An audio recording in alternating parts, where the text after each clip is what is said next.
I felt the ground shake a while ago. I'll take that as a sign you've got the job done. I've read Mr. House's obituary. Had a high opinion of himself, didn't he? With Mr. House out of the way, I can focus on smoothing out a few lingering complications elsewhere in the Mojave. First up are the boomers of Nellis Air Force Base, a tribe so reclusive it lobs artillery shells at anyone who comes near their settlement. I want you to offer them an alliance with my legion. My terms are simple.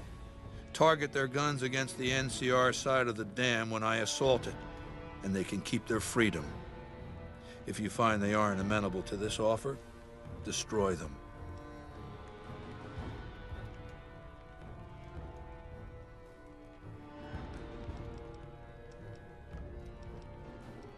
It's called an autodoc. As the name suggests, it's an automated physician, more or less.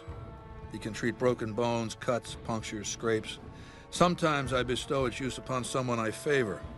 Makes for a powerful gift in a culture that forbids painkillers and is largely ignorant of medical science. What did you want to know? The boomers settled at the old air base northeast of Vegas many years ago. No one knows exactly how long it's been. It may be that no one's traded with them or even spoken to them that entire time. If so, they're sitting on one hell of a stockpile of ammunition. My scouts have seen people moving around the base. The perimeter's guarded, with spotters and towers directing the artillery fire. They must have extraordinary vision. Some of my scouts were targeted at extreme distances. So no, I can't tell you what to expect inside the base. No one's been inside it, except them. What else did you want to know? My praetorians embody the martial ideals of my legion. Each one of them has done enough conquering and killing to deserve the rank of centurion. Instead, I invited them to join my guard. So the invitee chooses whichever current guard he thinks is weakest and challenges him. The fight is to the death. It keeps them from getting complacent. Lucius has been the head of my guard for 5 years now. He was a subordinate guard for 8 before that. No invitee has dared to challenge him yet. Maybe it's an issue of respect. He is getting on in years. What else did you want to know? Vulpes is the best of my frumentari, a remarkable individual from an unremarkable tribe south of the Utah. He was brought into the Legion as a boy, survived training, fought well enough as a legionary to be promoted to the rank of decanus. Then in battle against an unimportant tribe, he broke ranks and led his contubernium through a hole in their defenses to capture its chieftain. Well, his centurion wanted him crucified for disobedience, so I made him a frumentari. Whatever I require, infiltration, assassination, dramatic atrocities to break the spirit of the enemy, etc. They're mentally flexible. They operate behind enemy lines for extended periods, imitating the enemy's customs without becoming sullied.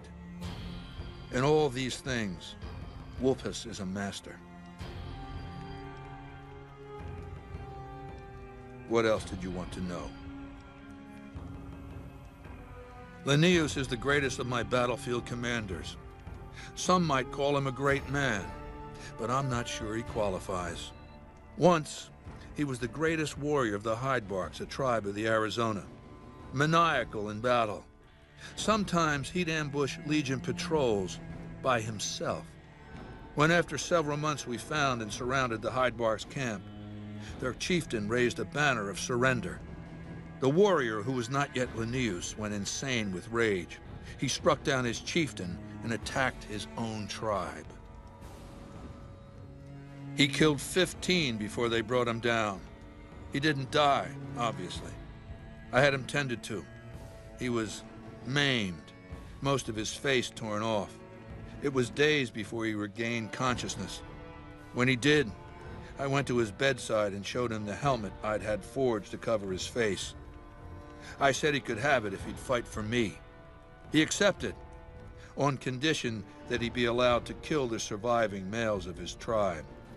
I said, make it the adult males, and you have a deal. Linnaeus is savage.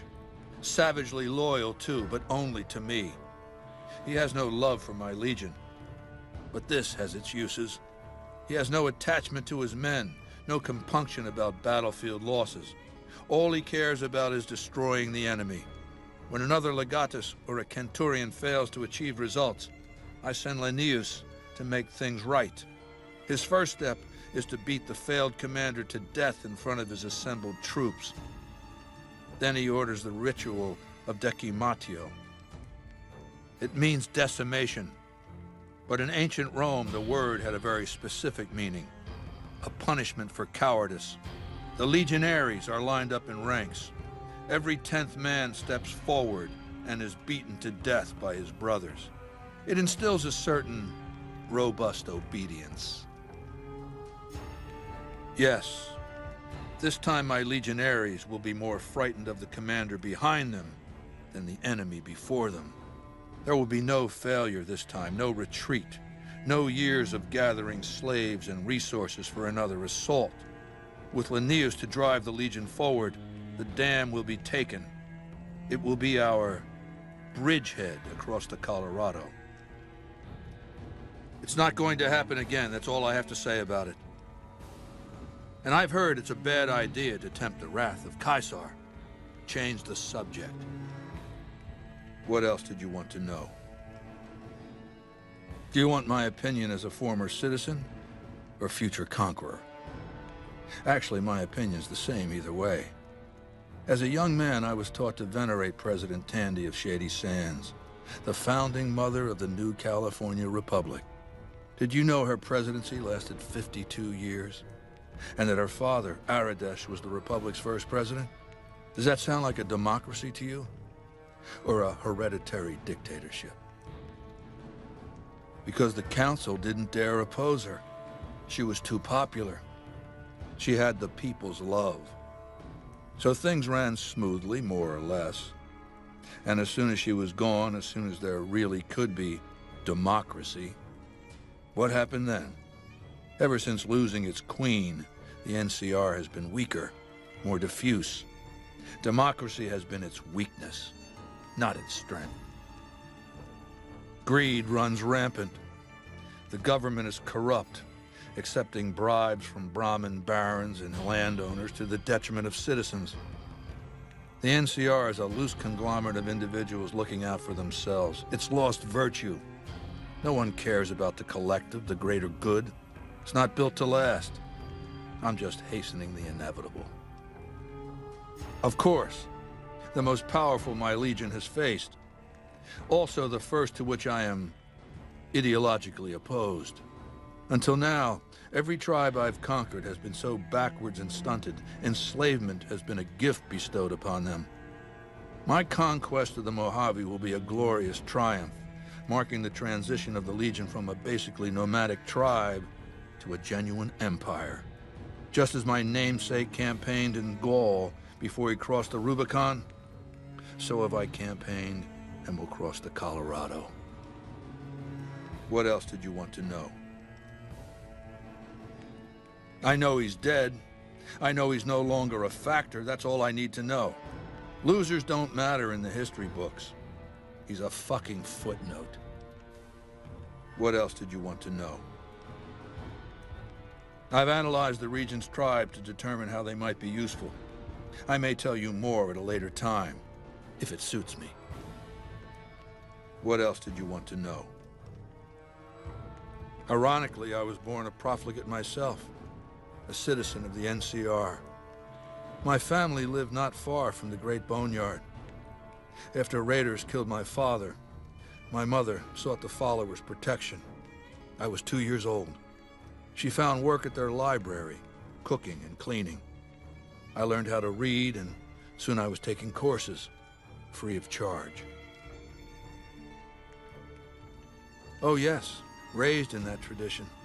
And the teaching stuck. I was taught it was my responsibility to bring the torch of knowledge to the wastes. I may have taken the torch part more literally than they intended. When I was 20, the followers sent me east to Grand Canyon. It was my first expedition, just me and a physician named Calhoun. As an anthropologist and linguist, my assignment was to learn the dialects of the Grand Canyon tribes.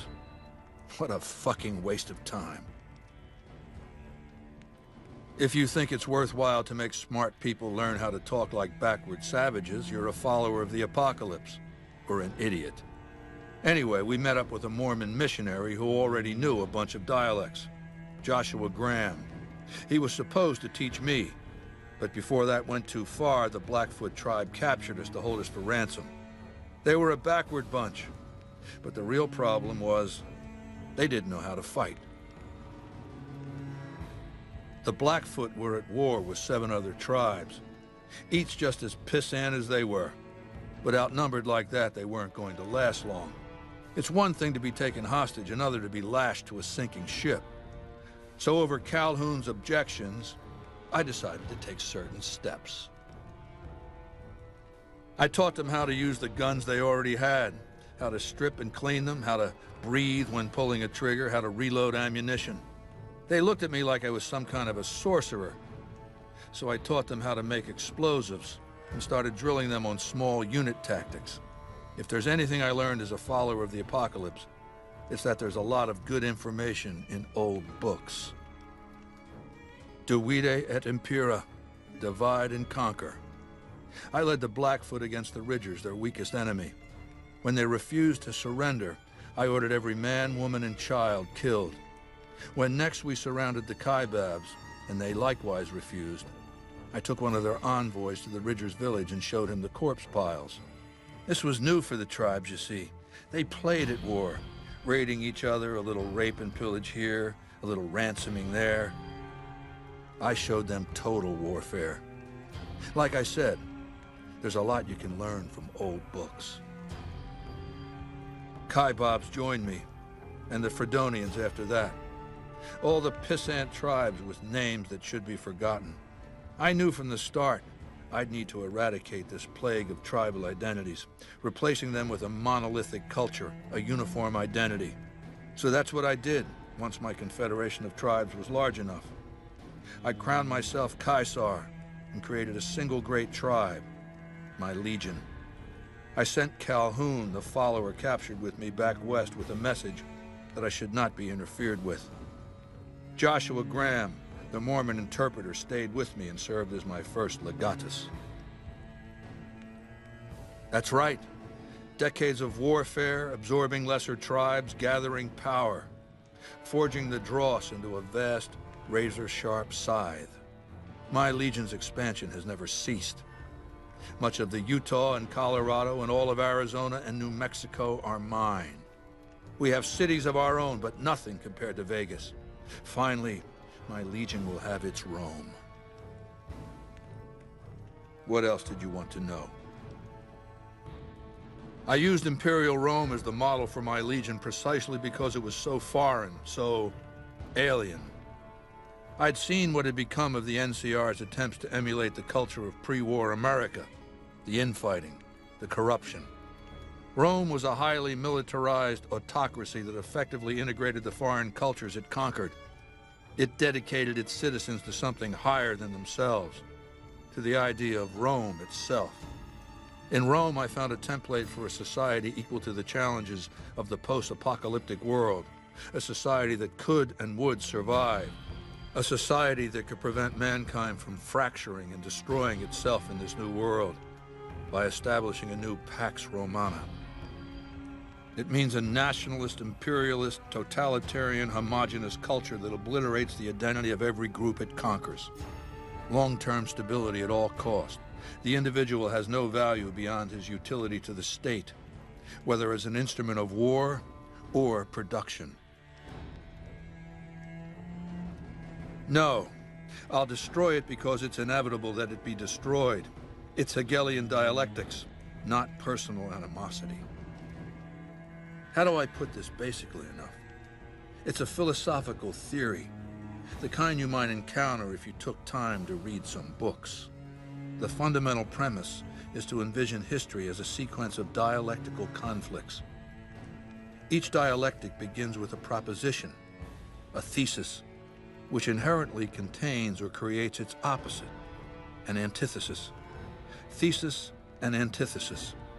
The conflict is inevitable, but the resolution of the conflict yields something new, a synthesis, eliminating the flaws in each, leaving behind common elements and ideas. The bombs wiped the slate clean. Human civilization descended to a level of ignorance that effectively set our cultural progress back to zero. The NCR has all the problems of the ancient Roman Republic: extreme bureaucracy, corruption, extensive senatorial infighting. Just as with the ancient Republic, it is natural that a military force should conquer and transform the NCR into a military dictatorship. Thesis and antithesis. The Colorado River is my Rubicon. The NCR Council will be eradicated, but the new synthesis will change the Legion as well, from a basically nomadic army to a standing military force that protects its citizens and the power of its dictator. What else did you want to know? What else then? Mark my words, you piece of shit. This is the last time you will ever refuse to perform an order I've given you. If you meant what you said, you best be on your way, and at good speed. And forget all that I could have given you. If you ever disobey me again, I will order my praetorians to hack you to death with their machetes for my entertainment.